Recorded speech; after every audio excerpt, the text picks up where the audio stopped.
Start.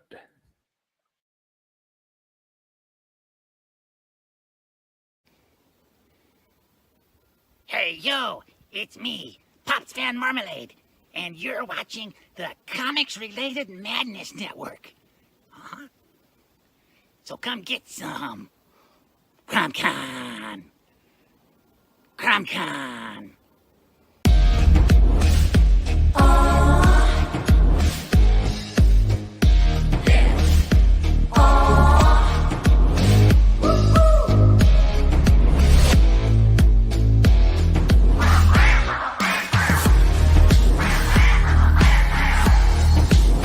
Your favorite podcast, it's Critical Blast.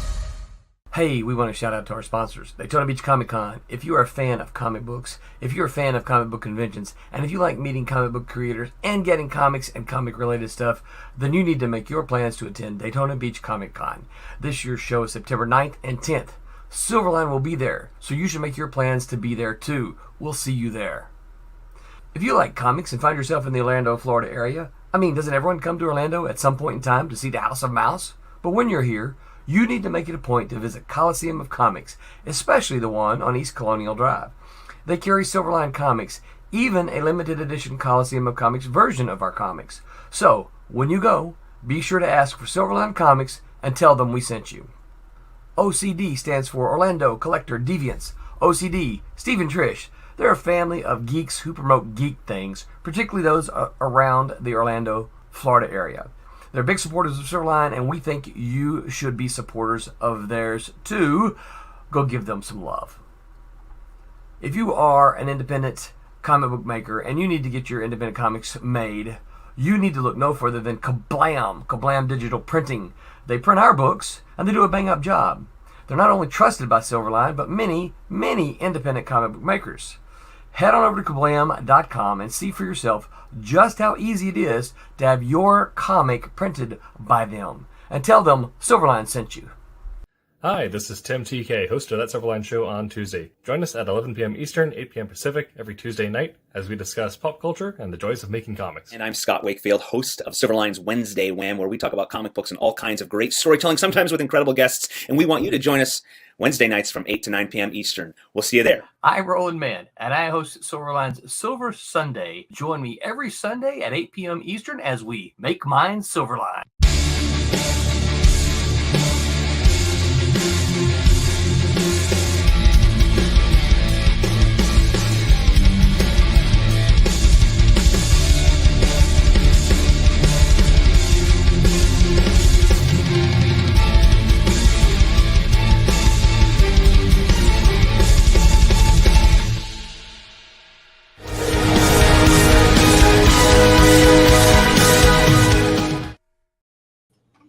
Ladies and gentlemen, boys and girls, men, women across this beautiful country, around the planet, and those of you listening thousands of years from now, somewhere in the universe, it is Wednesday.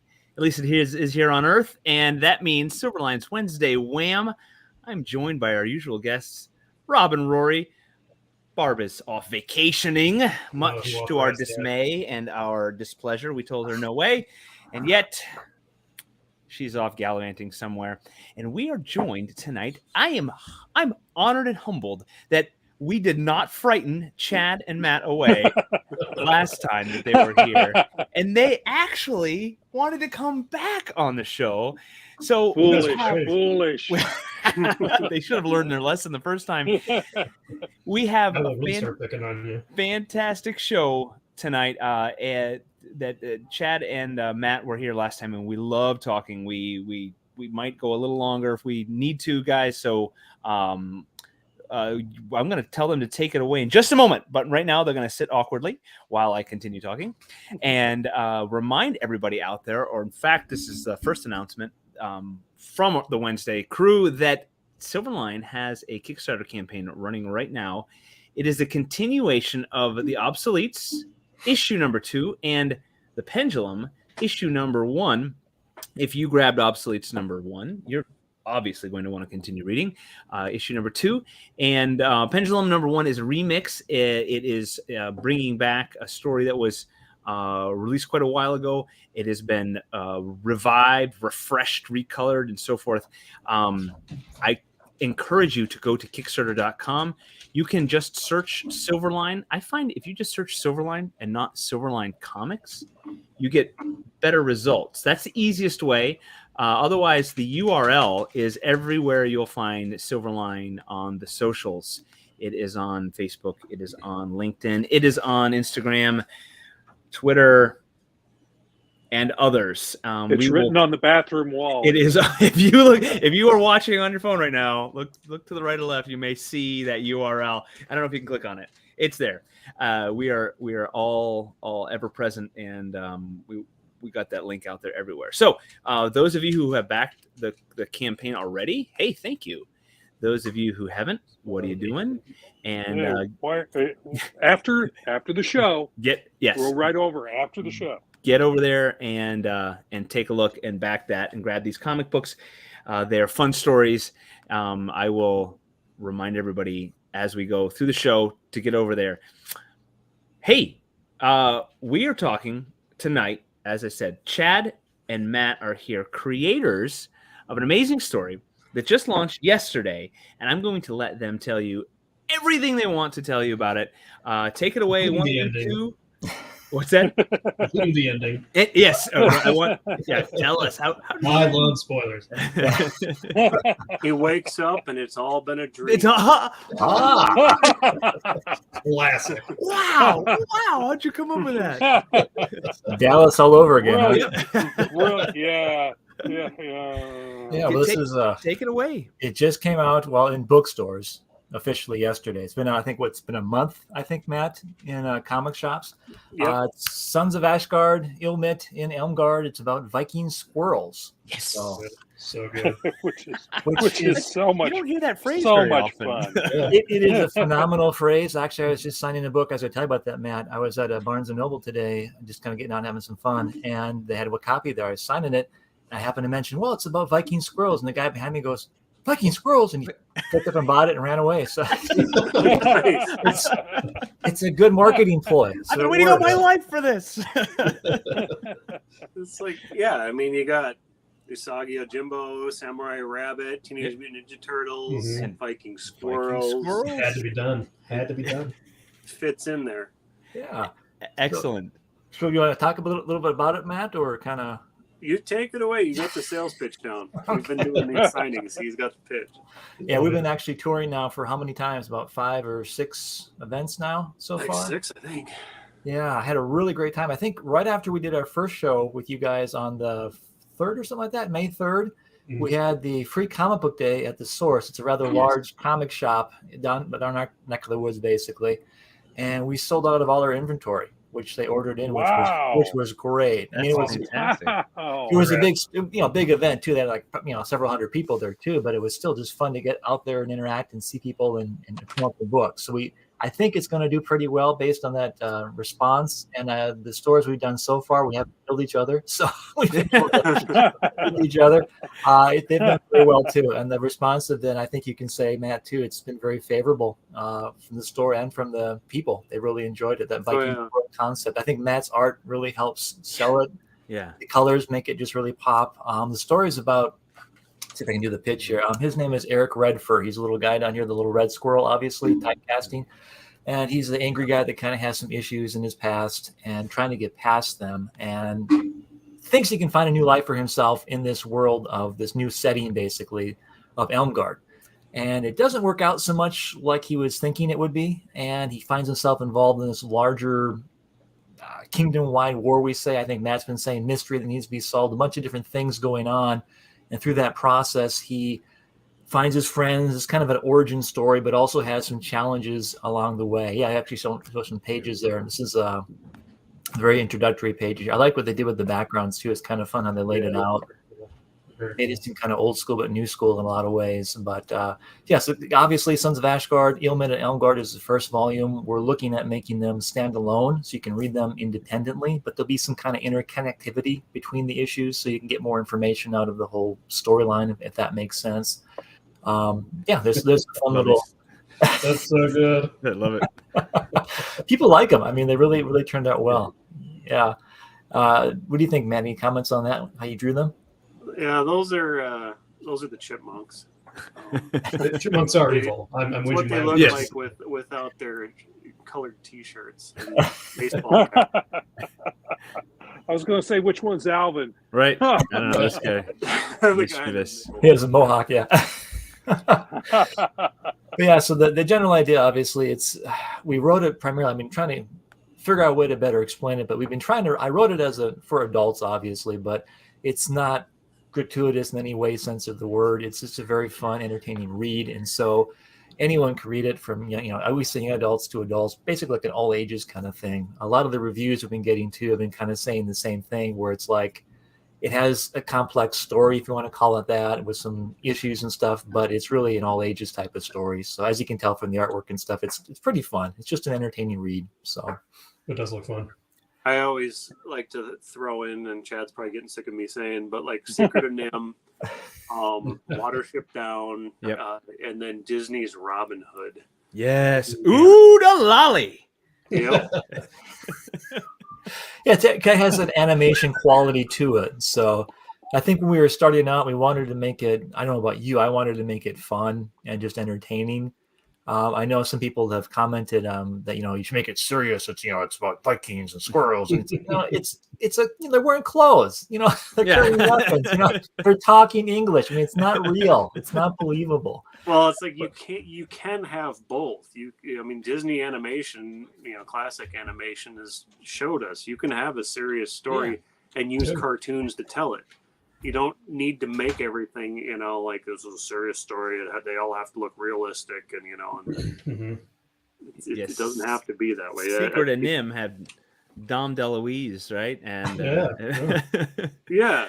So I love the faces, man. It's great with that. The expressions are incredible. Yeah, you've done so great with this. You're talking about like having clothed animals and it being serious and then not taking it so serious. One of my favorite, and I'm going to butcher the story, but one of my favorite Gary Larson anecdotes was, The Far Side. Someone wrote him to correct him about the one of his comics is the mosquito coming home and telling his wife about how bad his day was, and someone wrote to correct him. That it's the female mosquito that actually goes out and does that. He says, and he responded, he said, they don't actually wear clothes and talk and live in houses. So, don't take it too seriously. You had me laughing just at somebody was trying to correct a cartoonist. Come on, yeah, man. Gary Larson. Yeah. Actually, well, that's what I liked about what Matt did here too, talking about faces and stuff. He really, I think, initially he wanted to pull his hair out and yell at me all the time, but I think he did a really great job of making everyone look unique. Yep. Yes. And having a place. Yeah. I mean, I made his life kind of challenging because he was always trying to say, can we put, facial hair on people? Can we give them crazy hairdos? I was like, well, we got to stay within the realm of, slight believability. But you see, I subtly got away with it with Eric's hair, though. I gave him something. He's got he's the distinguishing character. You got to, got to pick him out of a crowd. Yeah, we would walk the fine line there here and there, but I mean, for the most part, I think he just did an astounding job of what he's able to accomplish with just basic accessories and, color helps too, but just, like the eyes, the facial expression, you go to the crowd and stuff and they're all like, doing the various things. It just, especially with the chipmunks, he went a little crazy later on. Yeah. And all of them were doing the individual things. Like you didn't have to go that crazy, but I think he went a little. Yeah. They're all doing yep. Yeah, good expressions. Yeah.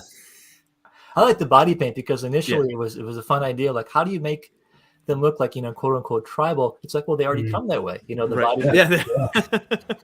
Yeah. Natural. It's wild how many different ones are there. Like I said before, I'm waging my own personal war against chipmunks on the property, and I got rid of all the ones that had blue stripes. Now they've been replaced with ones with brown stripes. So. Oh, cool. Variety.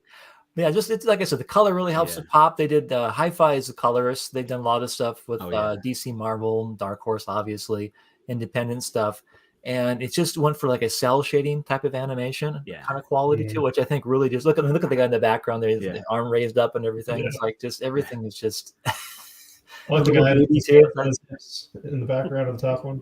Yeah. So how did you do that, Matt? Did you just kind of figure out different ideas for poses or things or people? Or well, it's a crowd, and not everyone's going to just be standing in one position. So I just kind of figured, what would they be doing? They're kind of outraged. So you got a guy screaming. If you scroll back up, there is, go up a little bit more. Yeah. One more right there. So there's a guy right behind the gray squirrel. He's kind of way off in the back. He's gray, kind of a different shade of gray himself. Got squinty eyes. Yeah, yeah. I picture Patrick Warburton's voice coming out. What are you guys doing? Like Seinfeld, Patrick Warburton. Yeah. What did he used to say? I like that. But did you use any references for that, for the different facial expressions? No, I just was playing around for the most part. I got the heavy set one. Then I figured there's going to be old guys, so I made the dude with the patch on his eye, like he's seen something. And then there's the maidens, and there's the scared guy, and so the patch guy's gotten a little bit of mustache going on there. Yeah. See, the problem with that is you make it too big, it becomes like a terrier. So you got to be careful. Yeah. So tell us about the bigger story world, if you can, without revealing too much. Reveal as much as you want. Tell us about the bigger story world, the geopolitical situations, the economy, history. Well, they all use acorns for currency now. Basically, there's 9 different realms or kingdoms, I guess you want to call it. What I do for stories, let me backtrack. What I tend to do is I do a lot of world building. With comics, it's a little bit different in the sense that it's a very visual medium, so you had to do a lot of visual work up front. So what Matt and I ended up doing is a lot of character design work. I think we designed like weapons and stuff too. Is that accurate, Matt? Okay. Yeah. Trying to get a feel for stuff, how it looks. Basically, the general idea for me with the story was it's called Midheim. It's obviously based a lot on Norse population and culture and things like that without making it too cookie cutter. There's kind of some elements, if you're familiar with Minnesota, the boundary waters in between Canada and Minnesota is a big area with a bunch of islands and water all over the place. And my idea initially came from the concept of, they sail the 7 seas, so to speak, the Vikings did, but I don't really see squirrels doing ocean-wide travel. They're kind of hard to do, but you can put them in like something like the boundary water area, and little individual islands or like larger like lakes will become like oceans or seas or things like that in their mindset. So kind of scaling it back, if that makes sense. And that kind of go back to the city there, maybe scroll back up a page and see. Give you an idea, but the idea is basically maybe go down or whatever. So you'll find it eventually. Right, the next one. There it is. The concept there. So you kind of got that Norse flavor to things going on with stuff, but it seems kind of believable. There's individual kingdoms. They're all named after trees. So you got Ashgard, Elmgard, Birchgard, things like that. There's different elements of the world where different animals live. We'll get into later on. Like I think in the second book, we're telling you a secret now. But there's some avian type of encounters that go on, and we learn about more of that element that goes on. We get more into the mythology as well, the background of their culture and things like that. It was just a fun story. I just wanted to have an introductory concept. Always, you got to do it in the first book. You got to introduce the main character and explain this world through his eyes, so to speak. And that a lot of great opportunities, I think. And then especially their squirrels, so you kind of have some fun with it as far as trees and things, and the ground squirrel versus tree squirrels, and then the underground land. So that's kind of where the chipmunks come into the play. They go underground basically, and so you kind of have that different elements of the 3 different domains kind of fighting in different levels. There's not a lot of political stuff in this story, I guess. Maybe there is, man. Huh? I guess there's the Jarl. He's there. He's kind of like doing some shenanery, I guess. Feel free to come in anytime. Huh? He's your standard politician. I think we actually see him in what page was that? Page 8 maybe, or page? No. I'm sorry. Go. Not on these pages. Go up a little more. You got to get to the houses. You got to go down. I'm sorry. Oh, okay. Yeah. To the houses, and you'll see him. And I don't want to give away too much. No, you're not going to give away too much. There he is, right here. This guy. Okay. Here. So the curly hair. So. I'm gonna go back through with the print screen. Together. You read it in chunks. That's an example of some great use of hair too, because I always liked how the hair kind of fit with the little band, there. So I always figured he was a little more fancier than your average. He's a politician, and he's got his manservant there, or his advisor. Got his old major domo, huh? Yeah, we never did name him, did we? I think we just called him advisor. So I don't think you had a name for him. No. His name is Percy or something. Well, in this scene, you'll actually find a secret character in there. We can't share that. That's secret. I'm just giving you trouble. Well, you could show it. He doesn't have to tell you which one's secret. Yeah. The fun thing, we can tell that's it. That's the other fun thing I like doing with comics is I try and put myself in there as a cameo. At least for the first issue. Yeah. I try and involve the artists and the rest of the creative team as possible. So maybe we're in this particular issue out there. Okay. But we're squirrels, you don't really know. Yeah. What's the skull above the door? What kind of animal did that come from? I don't know. What was that, Matt? Was that a snake? A snake. Oh, okay. That was I looked for, what's a creature that would, kind of like someone would mount a crocodile head. Yeah. Snakes eat rodents and squirrels. I figured that somebody killed it. And arm wrestling. I don't want to. Okay, I don't want to give too much away. That's probably good because it's okay. All right, folks. That's it. Arm above the door, like a Beowulf call out. Basically, the idea behind the story, and then I can share a little bit more about the layout here. What we're doing, we did an exclusive event, so we have these prints we're giving out with a little plastic sleeve you get with them. It's the cover of the book. We're doing those with with book signings. We're doing, actually, it was an exclusive book signing. I should back up a little bit because of the split release of the book. We had a book coming out at the comic shop. Oh, there's a bookmark. Yeah, woohoo, bookmarks. You always get a bookmark.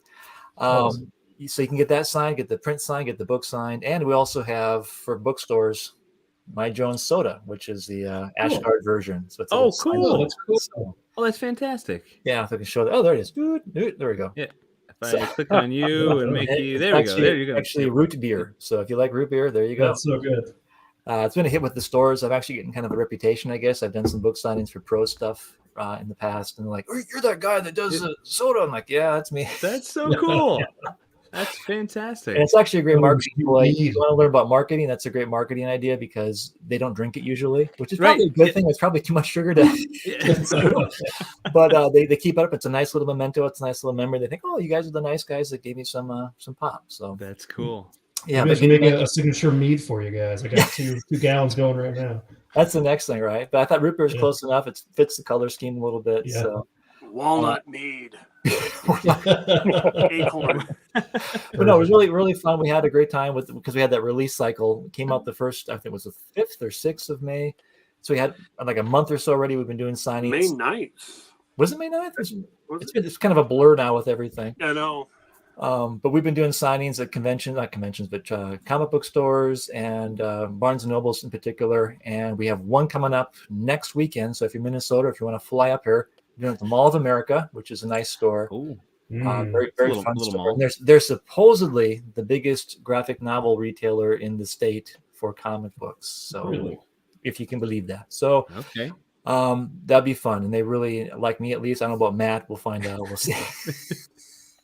See how it goes. But yeah, it's been really fun. And I'm looking forward to wrapping the tour up with that. And then if you guys are in Chicago, I will be at the ALA, the American Library Association event at the Dark Horse booth on the weekend following, signing stuff there as well. So if you're a librarian, if you're watching this now or later, or will be there, stop on by. I'm signing that and the Shadow Regent, another prose fantasy book as well. So it's kind of backtracking now. I'm going forward here.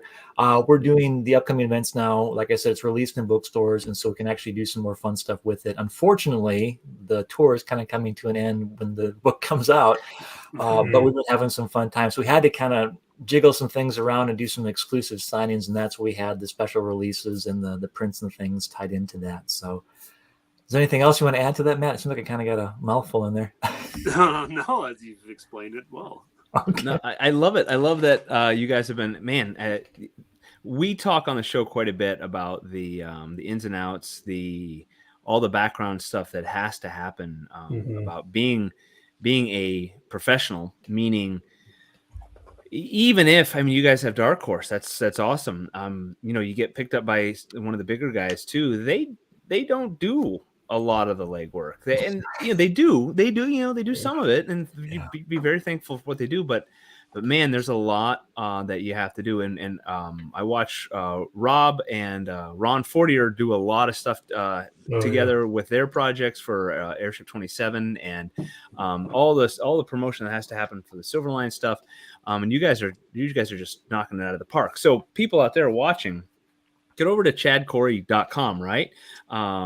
And he's got an amazing website. An amazing website. Incredible wealth of information. Your blogs, your vlogs, the podcasts, multiple podcasts, vlogs, and everything. Too much. I followed them all and then listened to them all. That's what you got. That's what you got to do, though. Yeah, that's what you got to push. It's called the grind in the biz. Yes, it is. And you're talking about doing all these events, and Chad, you joked about Matt's heard you say the same stuff 1,000 times.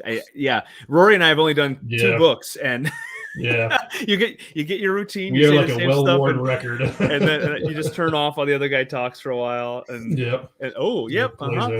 but so what you got to do, and you guys are doing a great job. So kudos to you and folks out there. Really, if you've got questions about the business of once you create a book, or even while you are creating a book and creating your brand, these guys are doing it. So check out everything that they have going on all their socials and on their website. It's a wealth of information, and just the stuff he's touched on tonight. Pop says hello. Hi, Pops. And hey, Vic Pops rolls out of bed and says he just woke up. Good day, good morning. Vic said he found some Scimitar and some of your old stuff. I'm so sorry. So the business wise and process wise, why don't you? I'm gonna open up another. My other window here. Give me a second. You guys, I would love to have you talk about a little of the process that you go through to make the comic. So let me close that, stop that screen, and I'm going to start another one. So comic books are almost always collaborative. It is a rare thing to find someone who does it all. And if you Which is what I totally thought when we started this venture a decade ago. I'm like, I can sit down and one person draws it out, and oh my, no, oh my, no. Not if you want to stay sane. It's not a good way to. Right. Yeah. And now I have to give a lecture in my film and literature professor's class on the whole process. I'm like, oh gosh, you got 2 hours. All right. That's cool. That's cool. Yeah, so it is a collaborative process. Go ahead. I was going to say, if you guys figured out, since you tabled together or promoted this stuff together, have you found that you kind of got a routine where it's like, because there's 2 of you, you're able to better focus on like both sides of the table kind of thing and kind of hit different areas? We're both writers. That's the problem. So if none of our artists have lived anywhere near us. We've not been able to, except for my good buddy Dan Hosek. He's done some colors, letters, helped us edit. He knows the business as well. He's able to talk about the art side a little more than Rory and I. But we love to talk about the collaborative writing process, because that's very much how we've written our stories.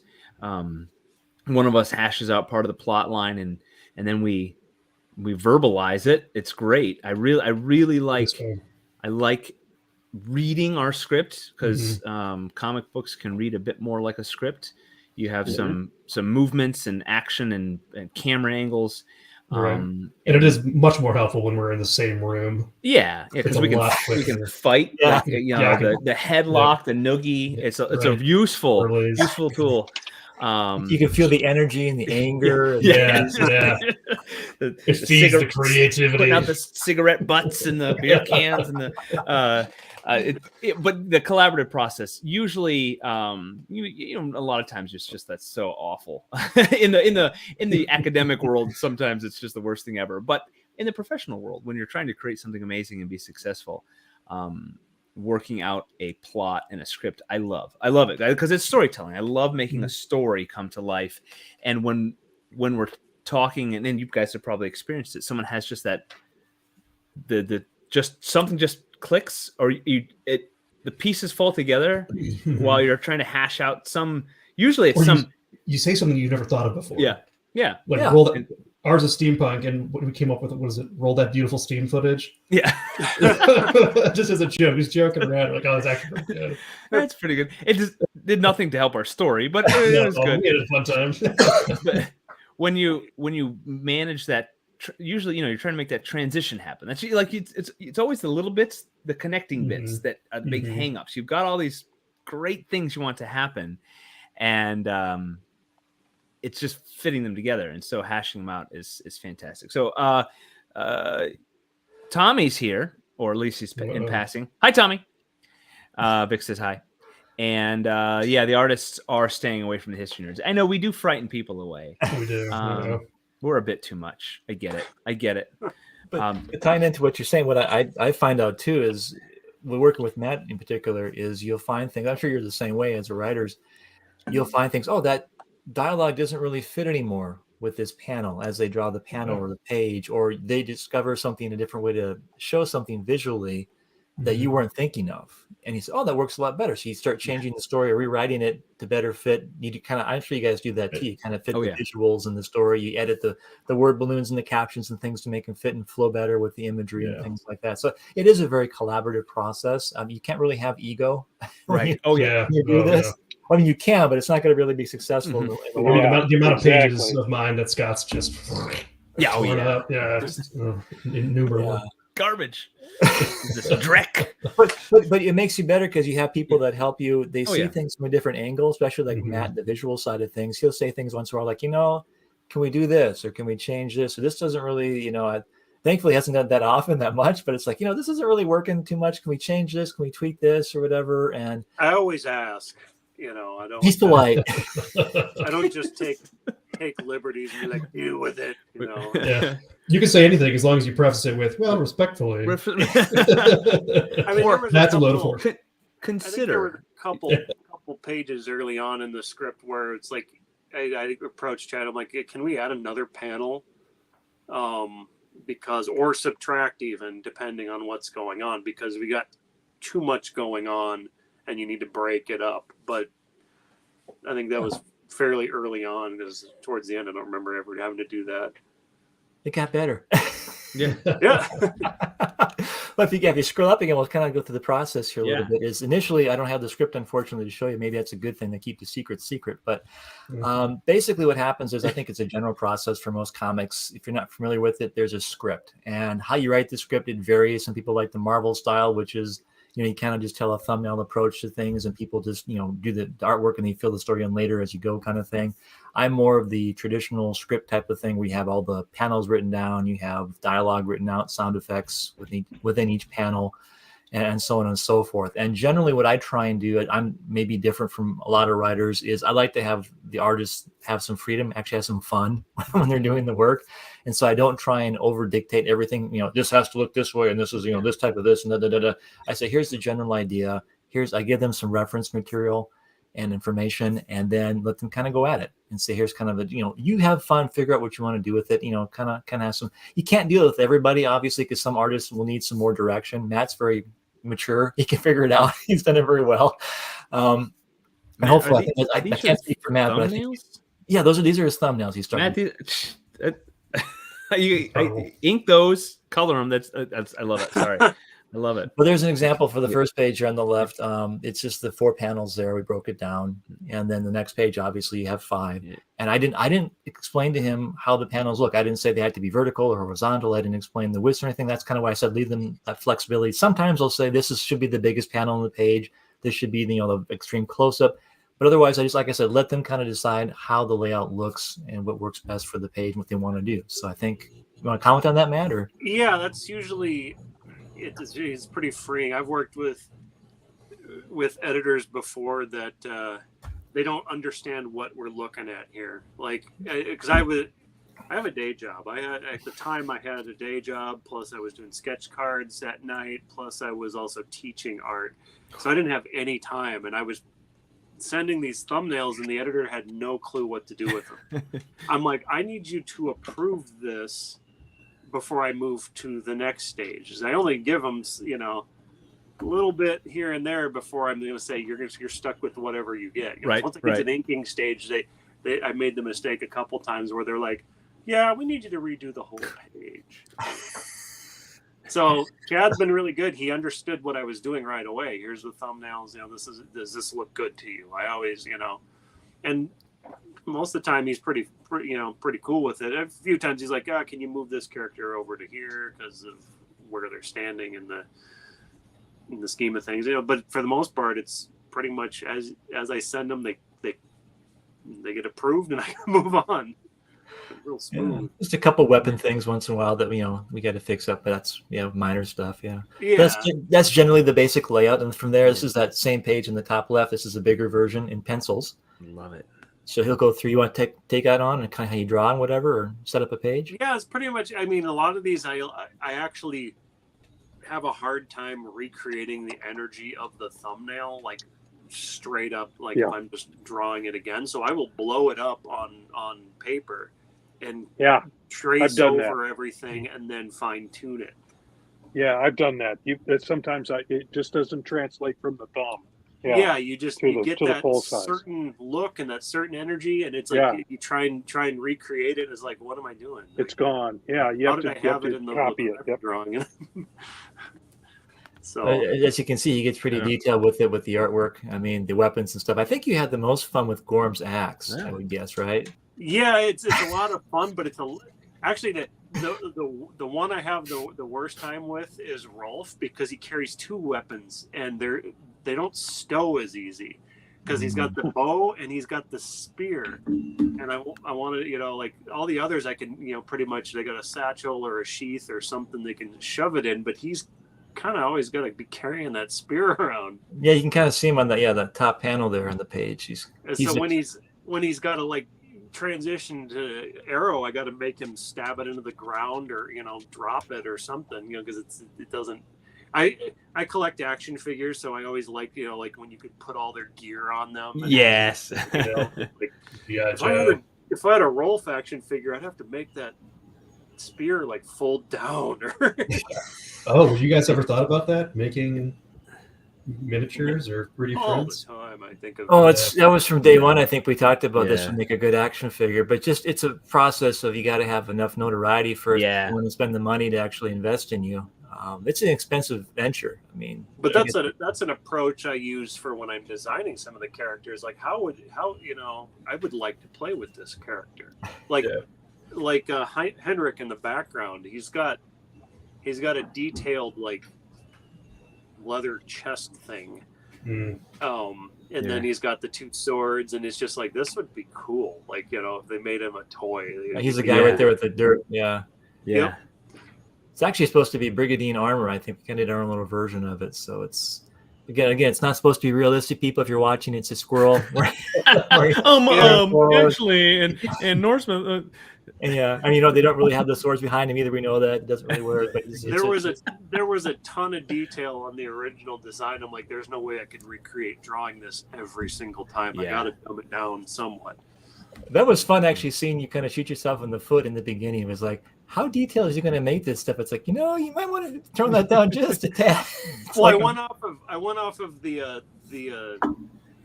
Oh, here's the inks here too. That's the same page. He goes over to ink some. I went off the reference material, and then I was like, what am I doing? It's too directive a drawing. But I actually like the way the inks turned out too. I think they did a lot of more life into them too. The pencils were great, but I mean the inks even kind of added some more, I think, depth of character in some ways with the shadows and stuff. So Vic says pewter figures. Yeah, you could do that. But 3D printing. I mean, you know, you get somebody, you know, somebody who can do the sculpting in the 3D ones now. Yeah, that's and then true.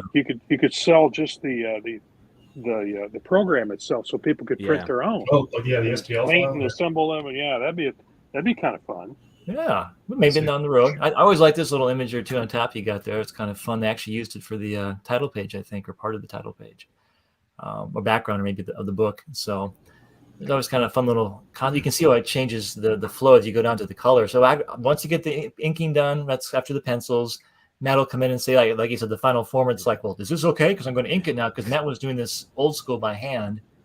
We're looking at doing new school stuff with the digital stuff. And then it's like, okay, once you did that, it's kind of stuck. It's hard to change the ink. So that's how we knew it was final. Then Matt would scan it, and then he'd send it to me, and then I'd send it off to the Dark Horse people, and they kind of say, oh, good, all right, another one done. And they kind of say, when's the next one coming? And kind of, no pressure. Keep us going. This is the color. This is what Hi-Fi did. And again, it just turned out well. He added a lot of details, like the sun and stuff. And we actually made some mistakes in the book. That was my fault entirely. I didn't catch it. We had like some night scenes that were supposed to be day scenes, or I guess reversed. And he caught them so well, turning the sun into a moon or whatever he did. Just it phenomenal. And he kept his cool about it too. I'm like, I'm so sorry. But it made it for really cool imagery. He does a great job. And I think the grass turned out well. I know Matt kind of does that. They've called you Saturday morning cartoon. But he had a nice flavor to the concept of the background and stuff. I wasn't too sure at first, but I think as you look at it more, it just fits because it's not overly complicated. It doesn't really have to be. No. It just I'm not trying to like put myself up on this level, but too late. Go for it. A number of years ago, the Disney started doing a new DuckTales, and I don't know where they had the comics, where they were making them. I want to say it was in Europe somewhere, but they were kind of similar in like the color schemes and like that. I was glad this turned out close to what I was seeing in those, because those were just amazing. My wife was buying those, and I'm like, man, this looks so good. It's almost better than the cartoon, you know. Well, look at that turned out. Yeah, the background there. We didn't ask for any of that. He added all that kind of element in the detail work for free. Not for free, we paid for it. It was done in there, just extra stuff. You really enjoyed it. So you can see, like Matt's saying, just that added quality. Actually, I think that's probably a good reference point. Maybe more of a European flavor, would you say, Matt? To the and that's kind of what I was thinking the whole time when you first approached me. You know, we did that first image that ended up, I think you did a T-shirt on it and stuff, and I had it in mind that it would be look like it was on parchment. You know, if we did a poster of it, and it's like, this is like those old indie European comics, you know. Well, it does have that feel, and there is interest, I think, in the foreign market. We're getting some interest. People are at least looking at it. Awesome. I think because it has that foreign, very high, bright kind of quality to which a lot of the foreign comics have. But yeah, I think this turned out really well. So I mean, the general process, again, we didn't really walk through it real quick, but it's a script. Then you go into the thumbnails. From there, you do the pencils. You kind of draw more detailed work, and then you go and do the inks. In our case, Matt did double duty. Usually, you have a penciler and an inker separately, or sometimes it used to just even like color right over the pencils if they're finished enough. I guess some books have done that, but Matt did double duty, so that kind of added to his challenge. I guess he had to like draw twice the same image, but he got good at it. You said he got muscle memory, so you know how to draw them in your sleep. Getting muscle memory, yeah. I mean, it's it's a little bit subtle, but they do change as the pages move on.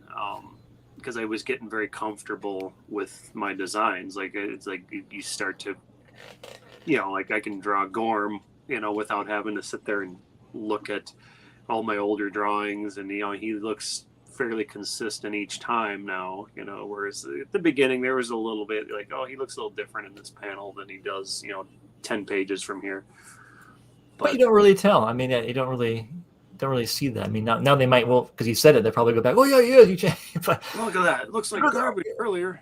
No, I think, but overall I think we did a really good job. And then that was a challenge too. I think we mentioned in the last episode is the huge timeline that we had for this project. It was, I think, 5 years? Something like that? Yeah, I mean, officially, I think we started really working with it at the end of 2018. Yeah, pretty aggressive. That's when you got the Dark Horse okay to proceed. But even then, it was a kind of a long slog to get it all to the finish line, because there's then there's the pandemic in there, and then there's other challenges going on, and then. Well, it was initially you approached me in 2016, and we did like the 5-page like sample so you can shop it around to publishers. Yeah, Actually, we go further back than that. 2014 is when I wrote it. Yeah. And then I actually had another guy I was going to work with that didn't work out. So this has been going on for 9 years. Almost 10 years. 10 years. Yeah. Yeah. Wow. So it's finally out there. Makes me feel a little better about my speed as well. Especially when it's your first book. Yeah. And you have challenges. And, Matt, like you said, he has a day job. Plus he was teaching at the time. Plus, he's married. He wants to have, enjoy his wife once in a while. Have a family life. You got to do that. So, all these other things going on, plus Dark Horse was having some challenges at the time and things like that. So I'm just so thankful that they allowed us to actually publish it, because they could have said, you guys are taking kind of a long time to get this out there. Yeah. Vic is a young buck, but old at heart. Keep doing physical. He's doing your physical stuff, because then you can have an original if it's possible. And then Vic, yes, they mentioned on the beginning you might have still been asleep.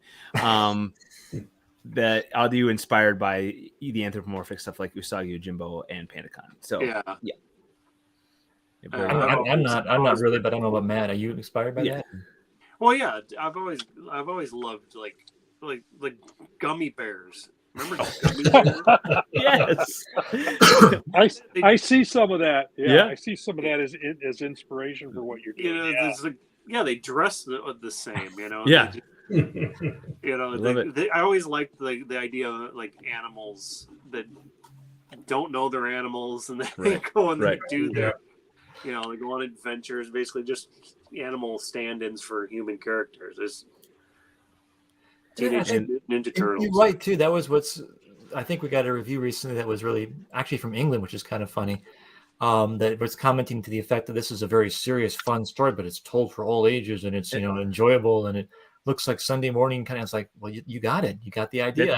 It's always fun to have that connection. I think Matt and I are talking about that, because we have this time now once in a while when we have signings and kind of chewing the fat and picking each other's brains, and we're learning more about, I think, where we're coming from creatively, which is kind of fun, kind of entertaining to learn for the next project we do together. But I think it's fair to say, I don't want to speak to Matt, but I think we were kind of equally inspired by stuff like the 80s comics like He-Man and Batman the Animated Series and the classic stuff like that kind of sticks in your brain. Snorks, you remember Snorks? Yep. Just goofy things like that Chippendale's Rescue Rangers. Yep, exactly. What was the power block they had? Whatever it was, the entertainment block back in the day. Disney Afternoon. That's what it was. Yeah. The greatest of all cartoons, Tailspin. Yes. I drew the Sea Duck every which way. I wrote stories about having the Sea Duck. And did you know there was a TV pilot called something of the Golden Monkey? Yes. I didn't know that till this week. It was one season. Yep. You want to get that? Yep. It's based on one season. And Brent Larson, do you know who played the lead in that show? No. Gal Gadot. Star Trek, the seventh heaven guy. Rob will know. Star Trek, the motion picture. Yeah. Captain Decker. Captain Decker. No kidding. His name is left me now. The actual, and he kind of goofed up in his life, and he has an asterisk on his career. He blew it. Seventh heaven. I can't think of the guy's name. That guy. Yeah. Collins. Am I thinking Collins? No. Something like that. Anyway, Stephen Collins. Stephen Collins. Yeah. Curse of the Gold Monkey, Tales of the Gold Monkey. What's it called? Yeah. Adventure of the Curse. I don't know. It's a dumb show. It's very much. It's a product of its time. It was meant to be Indiana cheesy. Jones for TV. Cheesy, low budget. Tales of the Golden Monkey. Tales of the Golden Monkey. Yeah. Johnny Quest. Yeah. I was just going to say that. Oh. Yep. And that style of art. Yeah, that's fantastic. Hey guys, we're getting down to our last 10 minutes. Before I forget, everybody out there, when the show ends, head over to Kickstarter. We have two titles kickstarting right now with two Silverline titles, Obsoletes number 2 and Pendulum number 1. Also, our guests here, if you're just joining us, Chad Corrie and Matt Wendt have their book that came out yesterday. And go to chadcorrie.com. search for what's the best Sons thing of to search for? Ashgard. Sons of Ashgard would Yeah. be the best thing to search for. But you know the spiel. Go like, follow, subscribe, share everything that they're doing. And I just wanted to make sure everybody knows that we're getting down to the waning moments of our show, and I didn't want to forget to mention that. Brent, welcome. You came in mid-conversation. Brent, author of numerous titles, creator of many amazing things, many tales. I don't want to make you feel awkward, but I didn't know if you wanted to chime in at all. They've been talking about their book, and we are happy that they are here. What else? Where can people find you guys? What's the best way? How do you want them to buy your book? Well, if you can go to the stuff you pointed at, so we can point at this stuff down here. Oh yeah, yeah, right. I'll embiggen that. Yeah, at Creator Chad and then chadcorrie.com. There we go. That's probably the best way. You can find me just about any social media for the most part. I'll be at Creator Chad, and then chadcorrie.com is the main website. If you want to get funky with it, you can go sonsofashgard.com. And then I'll take you to the special page for Sons of Ashgard, which you can also download some wallpaper for. So you can for your devices. Oh, cool. Yeah, so it works for just about anything from phones to tablets to everything else. You can have crazy Viking scroll action with your background stuff. Otherwise, squirrel. Otherwise, you can find me, like I said, online. I'm going different places. Books are available. I do prose books too, fantasy books and stuff. There's sample chapters, audio, things of that nature. In fact, we'll be doing what just came out now recently, a audio omnibus. So all 3 books of the trilogy are being put together in one complete set. And it's actually cheaper, I think, than the main books. So it's actually kind of cool. You can download that on all the major places, and it's read by a pretty decent narrator. You can check that out. And it comes out the 13th of June. So not too far away. I've got a handful of Audible credits, so I'm going to save those. Yeah. You might actually like Shadow Region if you like traditional fantasy and political stuff. You're a history guy. Narration is great. His name was Mike Braun. You can take a sample listen. I liked it. I wrote the book. Shadow Region. Of course you like it. Awesome. Yeah. Oh. Yeah, I'm actually liking the story. This is cool. Yeah, called Shadow Region. It's about a bunch of gods and the political stuff that goes on, the shenanigans. Not in the Game of Thrones, but kind of that same kind of feel of different people competing and trying to challenge each other for control of this, that, and the other thing. And just kind of fun political family squabbles, things like that. So, but over to you, Matt. Anything you want to promote? Or I'm on Instagram and Facebook under Scribble Theory, Scribble with a K. So that's K. That's how you know it's cool. Yeah. Yeah. Spell it wrong. Cool with a K. Cool with a K. Cool with a K. Yeah. Radical. Yeah. Like cool again. So yeah, you can find me on Instagram or Facebook. I do have a TikTok channel, but it's got like 2 things on it, so that doesn't, Is it you doing the floss dance? Huh? Is it you doing the floss dance? Yeah, I do. No one wants to see that. Yeah. Maybe next time, all of America, we can kind of do a little squirrel dance. Oh yeah. Yeah, really. Yeah. Pretty cool. But otherwise, if you want to get updates where we're going to be, at least where I'm going to be too, there's an events page on my website with all this stuff going on. He might be doing some conventions. I can't speak for Matt. I know I'm doing some more in October and September. Might be going to Comic-Con in July, San Diego. We'll see what Dark Horse wants to put up with me. Exciting.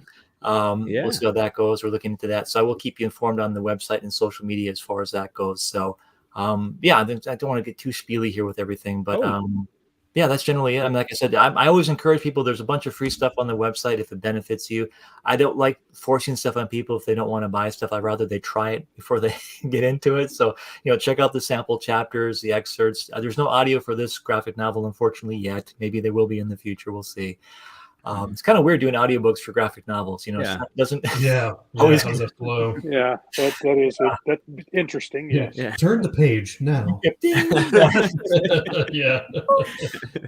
But other than that, it's just like I said, check it out, see if that's of interest to you, because I do other things besides comics, like I said, prose, fantasy stuff. But I really like this working with Matt. I think we'll do some more stuff in the future. Hopefully, right? Can't get too much into that right now, but anything else? That was going to be my next question, because is the story continuing? You got stuff in the hopper. that you can talk about? Anything? How about you, Matt? Can you share? Can you share anything? I don't know what I'm allowed to share. Well, we can talk Whatever about you want. There is a second book. The idea, I think I mentioned it last time, so it's safe, is we are trying to, at least I'm trying to do 9 parts in the story, because 9 is very big in the Viking culture, mythology, things like that. And there are 9 kingdoms, 9 realms, so to speak. The idea, like I said, they're standalone, so they're not going to compete with each other. You don't have to like read one to get the other one, but there are components where if you read one, they kind of can dovetail to the other one, Easter eggs, things like that. First one is more or less Eric's story. I think it's safe to say his exploration of the world setting, how you get introduced to it. The other books that follow will be focusing more on different characters, and we'll continue the story a little bit and kind of focus on different elements. I can say with the second book, there's a little bit more, like I said, some bird elements, shall we say, in that. Matt's smiling because he knows what's going on. Yeah. Avian, some avian things, and then there's some avian action. There you go, nice little alliteration. Oh, I like that. Avian action, by the book. Avian action. Avian action all over Ashgard. 32 points articulation. And then there's some elements where there's some more character development. There's some more relational elements, and that's probably all I'll say about that. So, okay. So there's more to come. Yeah, I've written about 4 issues. So yeah, that's fantastic. We don't. I'm not cutting it short. I just don't want to forget to tell people, because part of the point of our show here is we get a lot of people that are here to learn. I'm here to learn. We all learn from each other, and I will reiterate, guys, go to chadcorrie.com, and what these two guys have created, this story, and what Chad's created with his website and with his marketing, both of them taking the time, putting all the effort in. There's a lot to learn. So those of you who are looking to grow your own brand and your business, your creations, your stories, whatever they are, prose, motion pictures, whatever, they have a great thing going on, and their story, which is the reason we're here tonight, is to talk about that. Their story is awesome. So go buy that. Support these guys. Get their book, and then spread the word. Buy some copies for your friends. Christmas is coming. In July. Christmas in July. Always coming. Christmas is always coming. Father's Day is around the corner, right? Exactly. So grab some copies and spread the word, because this story looks really cool. And I've gotten a little bit of some behind the scenes. So thank you guys. I've been honored to be able to see that. So back, Vic saying, don't disrespect his Star Trek comics and records. Reading along with the record. Or I had the Star Wars. Who did anyone have the Hobbit the on record? No. The Rankin Bass Hobbit. Yeah, Return of the King. That was Oh yes, those are so good. Those are track so that good. down. A little bit Pac-Man records that they came with a book. Pac-Man, was it like 12 hours? Yeah, we had the Star Wars one, the little R2D2. Yeah. If you want to extend this a little bit, we can talk a little bit about marketing, what we did for Dark Horse. Yes. If people want to learn Do it. about that. Yep. I won't we don't. No. Go for it. Yeah, okay. Basically, Matt can talk a little bit about this too, because he's experienced it as well, the marketing side of it. Basically, for those who don't know, Dark Horse, our publisher, is a creator-owned type of concept. Yeah. So what that means to people that don't know is you own a lot of the, you own the IP, which is your intellectual property. You own basically everything for the most part. They give you a contract in which they will allow you to publish with them. There's certain things that go into that. Like there's, expectations, that you're going to have to like recoup some costs and things for printing. It's kind of a partnership kind of thing. But tied into that, what I'm learning more and more now is the marketing side can be kind of hit or miss. And that's a good thing. It's a bad thing. That's give me the, what's going on? So, I didn't know this. But basically what happens is, especially because it was such a long process with the graphic novel, Matt and I really want to try and get into doing like an issue by issue release. Because when you have a monthly release, you're always advertising the book every month in front of people. And then you have the graphic novel after everything's said and done. What happened with the graphic novel, but I take this back, Dark Horse did a good job in promoting it because we had that split release. We actually get like triple exposure. I don't know if you saw that, Matt. They did like some recent thing. Okay, he's not. Yeah, I saw it. To make sure we're on the same page. I'm like, what? Okay. But basically they did triple exposure with us because usually what they would do is kind of like a one and done kind of thing. They put it out there and I'm not saying in a bad way, because we're a small cog in a big machine. Mm-hmm. They got lots of people. We're like one of scores of people they deal with every day, new creators, new titles. I don't even know all the stuff they produce, to be honest with you. It's like a lot. So to get a response from them and put something out there with their marketing team is great, because they have a bigger reach than Matt and myself combined. And they actually reach people that read comics, which is good. So that's the benefit of having someone like Dark Horse on your team, is you're getting the connections with Dark Horse, with the marketing on the social media side. They also allow you opportunities to get into trade shows like San Diego. I'll be going to ALA and things like that. So things that you could probably try and do that on your own, going to San Diego and things like that, but you're not necessarily going to have the big Dark Horse booth, right, and Dark Horse table, and the advertising and promotion that would get people interested in it. For me, I'm kind of blending things together here, but I'm a primarily prose writer, and I know distribution is the key for getting books into the stores. I mean, you can have a great book and you can have it available some places, but if you can't get it to the store, can't get it on the shelf, people aren't going to be able to pick it up. Marketing is a very close second. Obviously, you got to generate the awareness of it, but if you can't even get to the bookstore to pick it up, it's kind of hard. So having something like Dark Horse in play, or another publisher that allows you the distribution, you work through Penguin Random House, which is the biggest distributor, I guess, in the world probably, and they've really come in handy, like with the split release thing, with this challenge. We said, can we just ship it to the stores directly? And they're like, oh yeah, I guess we could do that, because we're Penguin Random House. I'm like, okay, great. So problem solved. They've also caused some issues, because they're part of the reason why we had the ship delayed problems to begin with, and they pushed the book back a few weeks or a few months recently as well. So pluses and minuses there. But for us, I guess I don't want to speak for Matt, but I think for us, the benefit for me was having distribution and having a really top-notch editorial team. For example, we had editors go over everything, to catch everything, which sometimes you could miss, because I know for pros, especially in comics, you're so engrossed in the process of creation that you just gloss over everything. Yeah, that's it, exactly. And I know it myself. You read it so many times when you edit in prose book or something, like you just your brain fills it all in. Yep. And that's why I recommended people do prose and things. Read it out loud. You'll catch things, and you'll actually see how it sounds, and you actually catch how it sounds on audiobooks. You can tweak some things and make some adjustments that way. But basically, having that team, we've had some great editors. We got some great design people. I mean, I think overall they did a great job with Ashgard. I know they've done great with the prose books. So just having that doesn't cost me anything.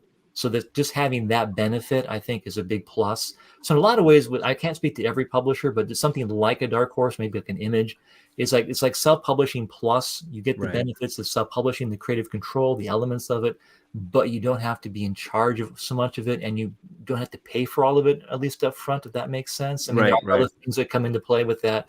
But the benefit is, like I said, you get the connections there. I really enjoy working with Dark Horse on that, and you get people that actually know the business and have connections, and they can give you some feedback and say, well, why don't we do this, because we're going to be having a show this time, we can do it this way. Why don't you tweak it this way? Or things that you don't think about, because our buyer or our seller says this is really hot right now. So they help you get the leg up to the buyers in the bookstores, other places, comic shops. I mean, we did what was it?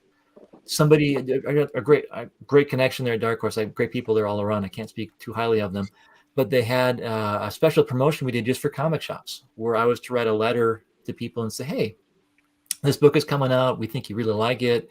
Take a look at it, check it out, kind of thing. And they sent it out to their top comic shops that buy most of their stuff from them. So it's advertising to a key demographic. I would not have been able to do that on my own, and it probably wouldn't have the clout, because who's this guy? Right. Yeah. But it comes from Dark Horse. It comes through Diamond, through at the time, now through Penguin.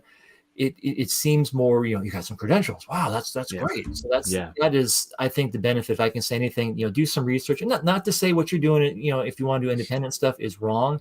If it fits well for you, do that. But I just said there's some benefits to working with having the marketing side of things. Yeah. And I know just working with Matt, what I found, I mean, just goofy things like this, the bookmark thing, doesn't cost that much to do it, but it goes a long way, because it can, like we've been finding, people pick these up. What I do, I put the cover on the front, and then I usually have, if I have reviews, which I have a few on there, or something about the book on the back, where they can find out more information.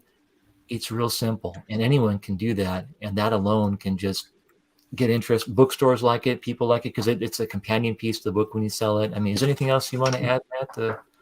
No, it's just marketing has always been something that's I'm not not that skilled at, but when I was a young, what would you say, in indie at shows, I met up with my wife, and she would have buttons and stickers and all this extra stuff. And here I am trying to sell like mini comics, and no one's coming by, but people are picking up her buttons, and I'm like, there is something to this. It's like connection, because it gives them something. It's a portable connection to your product, if that makes sense. So it gives them something moving billboard. Yeah, that's that's what I put it. So basically that soda bottle, it's like this is hokey. It's really hokey. It's unique though. But it's unique, and it's a visual thing. When I first started doing it, I thought, is this really going to work?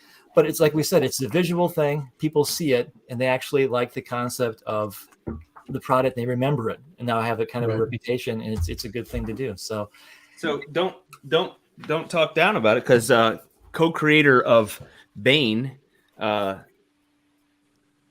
Nolan, created. He lives near Buffalo. He and 42 North Brewing did Imperial Stout. You'd love it, Rory. Oh yeah. His story is this monster. Crack that open when I get up there. It came in the blizzard of '77, and then came back to Buffalo. Oh, cool. So they unopened. Yeah, but see, that's the thing. But see, you don't want to drink it. It's like, it's a stout. I don't want it. Yeah. But you always will think about that story now, because you have that visual connection to it. So that's what I thought about. Just having that visual connection. And like I said, it seems hokey, but it's just like there's little things like that, bookmarks or things like that, or prints or stuff. Yeah. And so when you're building your brand, and I don't know if this holds true, because I've not been around long enough, but I read somewhere, if you can get 1,000 loyal followers, and you get those, because those 1,000 loyal followers will buy issue 1, 2, 3, 4. Then they'll buy the trade paperback. Then they'll buy the re-released special edition cover, and then they'll buy the pin.